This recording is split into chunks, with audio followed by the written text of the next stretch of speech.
ကချင်ပြည်နယ်ရောက်ခဲ့သည်နင်းနှံထုံသိင်ကြီးအေယာဝရီမြစ်ထိပ်ဖြာကလွမ်းစွပ်ဖွယ်တကားကယားပြည်နယ်သွားခဲ့သည်ချစ်ဖွယ်ငွေတောင်းပြည်မိုးပြဲဆဲရဲ့မညိုညိုလှအားစုံညီလို့ကရင်နယ်တို့လဲခဲ့ရာဆွဲကပင်တောင်ကြီးမှာဖားစီတန်သာအေးမြညင်ရိုရတေးသရှင်ရှင်တောင်တန်းကဆင်းရောင်ဆိုးတောင်သလပန်းပွင့်ဒီကိုခွာရိုသပင်စင်ရင်တွေမြူပြောကြသည့်ပွဲမွန်ပြည်နယ်လဲရောက်ခဲ့ပေမုဒ္ဓမာဌာနေတာယာပင်စွာအေးမြေရှမ်းတန်လွင်မြစ်တဝံရခိုင်ကမ်းမှာလိုင်းခတ်တန်ကြားရောက်နေမိပြန်အုံရှန်တွေနဲ့ပင်လေကန်းအပန်းပြေစကံ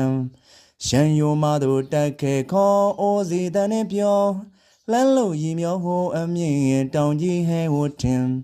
ထိုမှတဆင့်ပကံမြေခရင်စက်ခဲ့ပေစေရီကူကြောင့်အဆူဆူမြမရင်ကျေးမှု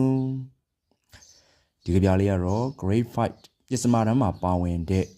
မုံရွာဝင်းဖေရေးထားတဲ့ပြည်တော်စုခီးတဲ့ကဗျာလေးပဲဖြစ်ပါတယ်